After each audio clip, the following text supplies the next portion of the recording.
All right, hi everyone. Welcome to part one of the chapter 4 practice problems. This one is going to be a little bit different than the setup in the book for this problem because the book requires a specific program, this XL minor program, to be downloaded and installed on your computer.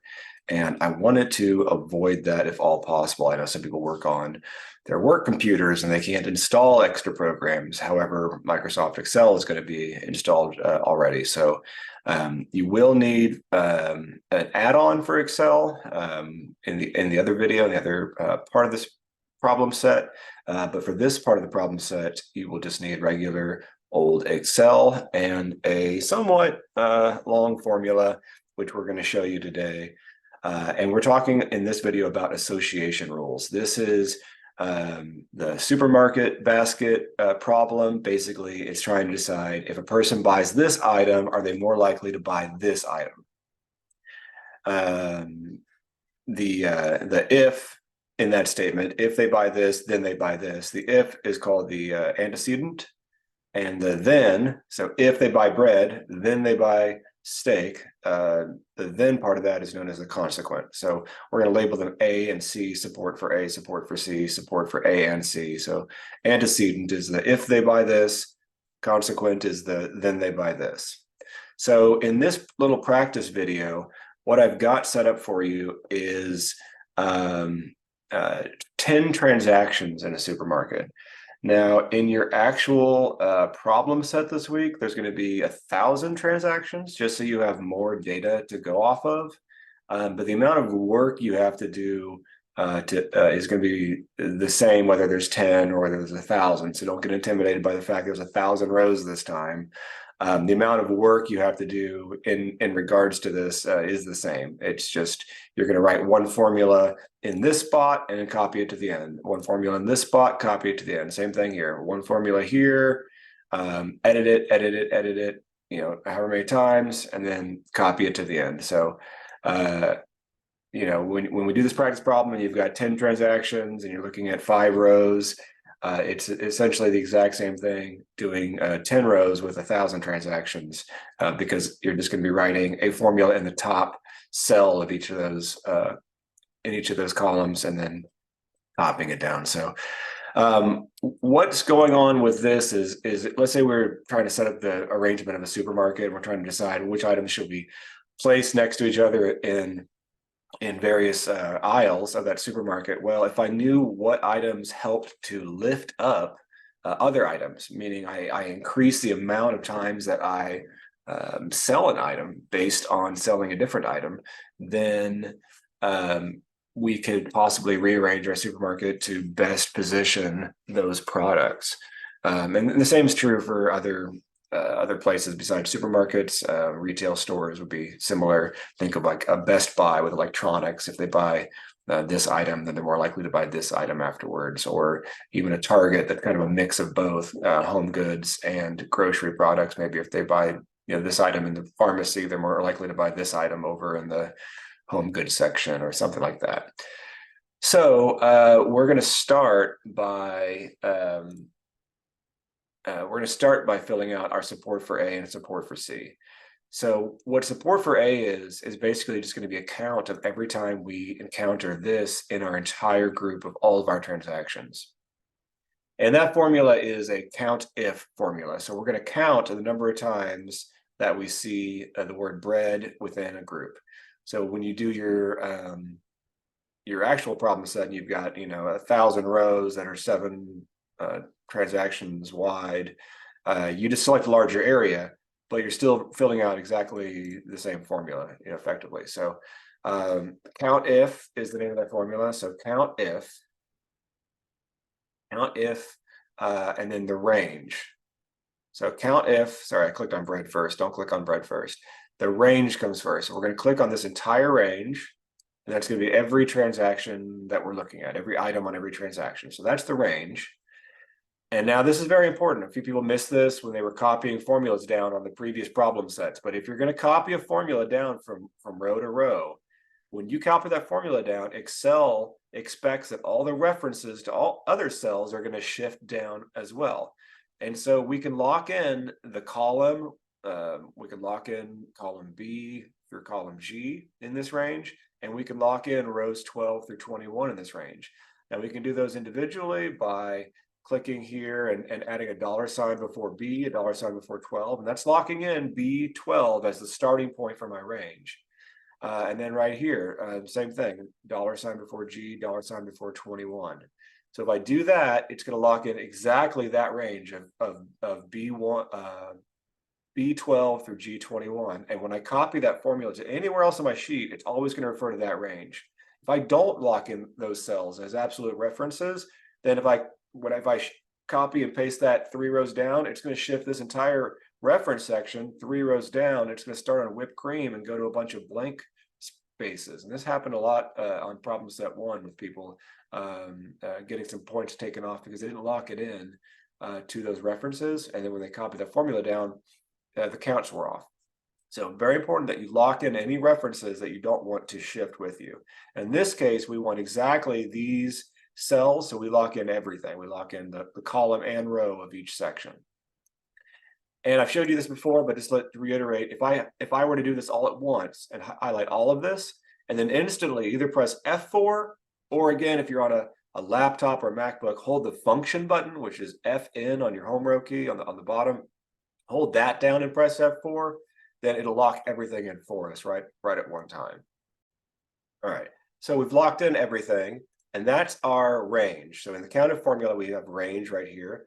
And now we want to know criteria, meaning what is it I'm looking for in that range? And for this, I can just click on this cell that says bread. In this cell, I do not want to lock in, because what I want to happen is when I copy this formula down, and when I copy this formula across, I want the references to shift with me, because I wanted to shift to cheese next, and then soda next, potato chips, and beer, then steak, peanut butter, vegetables, milk, bread. I want all of those things to shift, but I want the first part to be locked in. I want all of this to not move along with me. So I'm going to close my parentheses, hit enter, and I can see that 5 times the word bread shows up in this. And I could count that by hand, but it's hard to show your work when you do that. So bread, 3, 4 breads, 5 breads, probably all of it. Not too hard to do when there's 10 transactions. When you have 1,000 transactions, there's really no way to do that well. Now, support for A is going to be every time I see this antecedent down in this cell, so I can copy all of these down. And because I have consequent next, and support for consequent is next, what I can do is I can copy this formula across as well. And because these references are absolute references to the table I'm searching within, that doesn't shift when I shift to the right, but it shifts from bread to steak because I shifted my formula 1 over from this cell to this cell. So now I copy this down here, and now I've got my count of every time bread shows up, every time steak shows up, every time cheese and peanut butter show up, and so on. So now what I want to look for are the amount of times in which I see both things on the same row.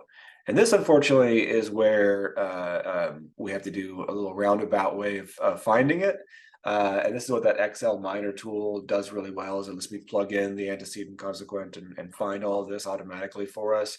But we're going to have to do a little bit of a complicated, longer formula.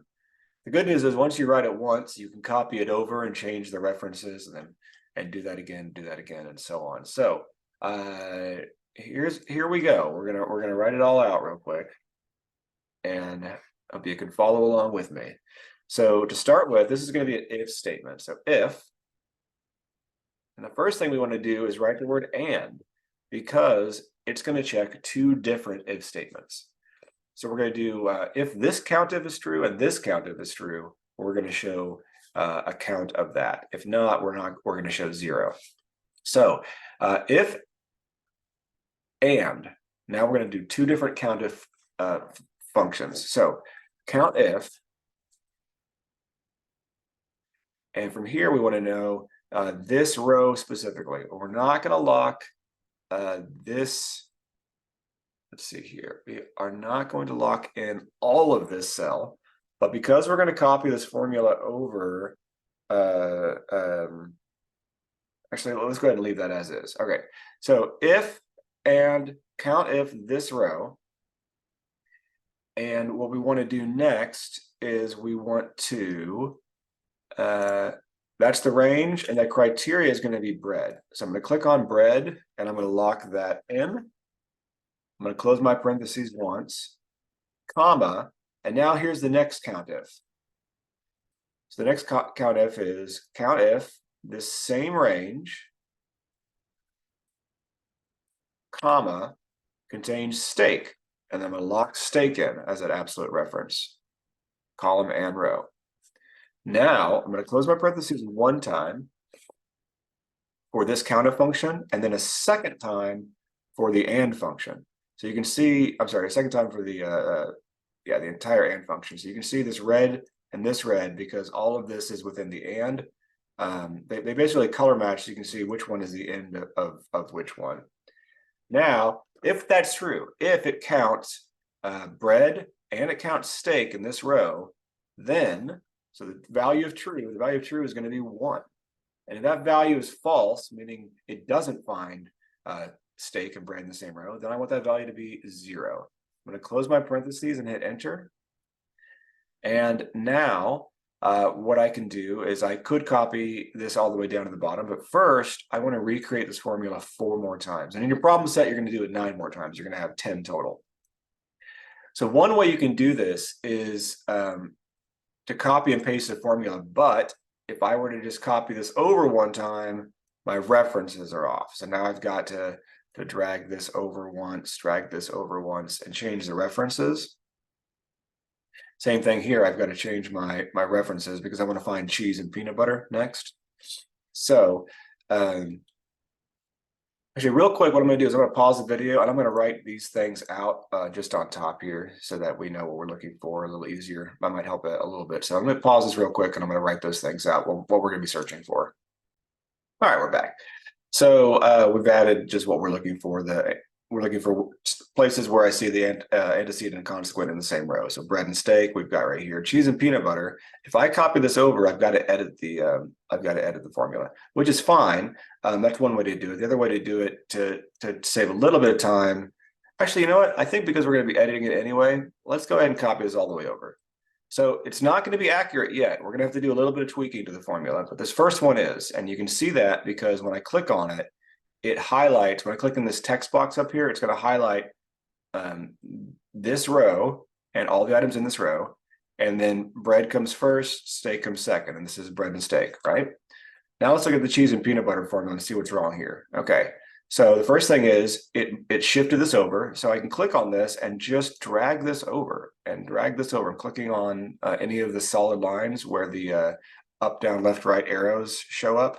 And I could drag that over. And this is cheese and peanut butter I'm looking for. So I'm gonna do the same thing here. Cheese, peanut butter. Just drag it down one time each and hit the enter button.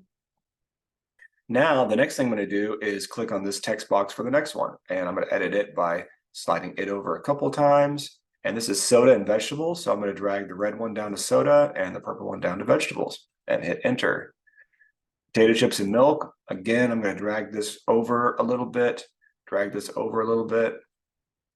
and then potato chips and milk, and finally beer and bread. Drag this over a little bit, and then beer and bread. All right, so now we've got a count of every time beer and bread shows up in this row, potato chips and milk shows in this row, soda, vegetables, and so on. And now, finally, I can copy all 5 of these formulas down to the bottom at once. So this is where on your actual problem set, you'll do this, you'll edit it 10 times across, and then you can copy it all the way down. You'll just highlight across the row and then copy it all the way down to the bottom. So I'm just going to drag this to the bottom. And you can see the references are going to stay on bread and steak because I locked those in as an absolute reference. But then this reference shifts down to the second row. And when I click down here, it shifts down to the third row, but stays on bread and steak. And that's what we want to see. And what's happening here is that I've got the totals. I've got this set as a sum formula already, and I'm going to keep that on your problem set template. If you don't see anything show up in this one, I've highlighted it green to show that I've already filled it out for you. But if you accidentally delete it, right, here's how you do to fix it. You just have to, on the bottom of each column, have to have equals the sum of that column. Okay. And then right here, I just have this set to equal whatever I see in that spot. So the sum of that column is showing up right here. Bread and steak support for A and C is going to be 1. Cheese and peanut butter is 3, 2, 3, and 1. So all of these are just going to be equal to the total, the sum of that column. And so if you happen to accidentally delete it, you just got to replace it with equals that cell. That way, if anything updates, it automatically changes this for you. So this should show up as soon as you finish this this table worth of formulas with all this long if and countif statement. All right. So the next thing we got to do is apply the confidence percentage. This is how confident we are in the likelihood of bread and steak, bread being if we buy bread, then steak. And then the formula for that is the support of both the antecedent and consequent. So this support for A and C divided by the support of the antecedent. Okay. So support for A and C divided by the support for A. So I'm going to type equals, and then I'm going to say support for A and C divided by support for A. Hit enter, and we get a 20% confidence. Copy it down because everything I do want to shift to the next row, I want it to shift to these two references and these two, then these two. So nothing to lock in on this one. Now we get a confidence rating. And generally, we're looking for at least a 50% confidence level to be actionable. But there's two things we look at when we evaluate it: the confidence level and the lift ratio. The lift ratio is going to be a ratio that gives us a percentage likelihood that this is more accurate than just random guessing. So that formula is going to be the confidence level divided by the support of consequent divided by the total number of transactions. So I've got the total number of transactions pre-filled in. There are 10 transactions here. This is not 5. We're looking at 5 different things, but the number of transactions in this in our population is 10. So we're always going to be dividing it by 10 afterwards. So you look, there's a this divided by this divided by this. The order of operations is very important. You need this denominator down here to take place first. If I were to do equals this divided by this divided by this, I would not get the same answer. So we want to do equals our confidence level divided by, and because we want that other division to happen on its own, remember, PIMDAs, please excuse my dear Aunt Sally, parentheses and exponents happen first, left to right. Then multiplication and division happen next, left to right, whichever you see first, multiplication or division. And then addition and subtraction happens last, left to right. So if we're all, you're doing those little Facebook and social media, most people get this answer wrong. And then there's a big argument in the comments about order of operations. Just, remember PIMDAs and you'll be correct and everyone else will be wrong. But also on those things, they're being deliberately misleading on what they're showing, right? So it's best to just ignore them. They're just written improperly regardless. And it's just there for engagement. So people click on you and you get lots of likes and comments, and then they can advertise to you because they get more engagement. That's what they're all about. All right, so in the denominator, support of consequent, open our parentheses, support of consequent, so support for C, divided by total number of transactions. So this is saying I'm 20% confidence. However, only 3 times out of my 10 transactions did I even see steak at all, right? So this kind of smooths that out a bit. And we can see 0.67 ratio. I'm going to copy this down. And what we're looking for here, based on what the book tells us, we're looking for at least a 50% confidence level and at least a 1.0 on the lift ratio. 1.0 means that we are just as competent as somebody blind guessing, and so we can rely on our confidence level alone and being 50% confident. Anything above 1.0 says that we did a better job of predicting the if then than a random guess. And so ideally, if you get a 50% or above on confidence and a 1.0 or above on the lift ratio, based on what the book tells us, that should be plenty good to say maybe we should, if given the chance, do some arranging of cheese and peanut butter. Now, the other thing it does tell us is that if you don't see a support for A of at least 20% of the total transactions, let me just double check that exactly, make sure it's 20% of that real quick. All right, yeah, so right here on the shopping cart transactions, which is on probably around page 150 or so in your book, what it's telling us, a rule of thumb is to consider only association rules with a support count of at least 20% of the total number of transactions, meaning if we don't have at least 2 times that steak showed up out of 10, that'd be 20%. Then even if steak, had a good confidence to lift, the number of observations just isn't there. Now, in all these cases, even beer with the lowest amount at 2, they're all at least 20% on the A and the C, and on your problem set, because I've got it set to 1,000 transactions, if there's not at least 200 on A or 200 on C, then in your answers to your written answers, maybe you should make a note of that there were at least 200 instances of that observation. So at least 20%, which all of these follow that. And then if we look at the ones that have at least 50%, we see cheese and peanut butter, potato chips and milk, beer and bread, at least 50%. And then all 3 of those have at least 1.0 or above, with cheese and peanut butter being the highest. It's a 75% along with potato chips and milk, but the lift ratio is higher. So more times did that show up out of the or it showed up fewer times, and so we can be a little bit more confident in our results, that even with the 5 out of 10 here times that we saw that, it still had that much of a increase, right? Cheese and peanut butter, we only bought cheese 4 times total, but in 3 of those transactions we also bought peanut butter. So fairly confident, right? We're buying it pretty regularly with that. And then we're going to look at the total times that we bought peanut butter. And so this is high, but the number of times that we bought peanut butter on its own was lower. Like here we bought milk a little bit more on its own, so we're a little bit less of a lift than this one. We're looking good. So beer and bread, we bought beer twice, and then half of those times we also bought bread.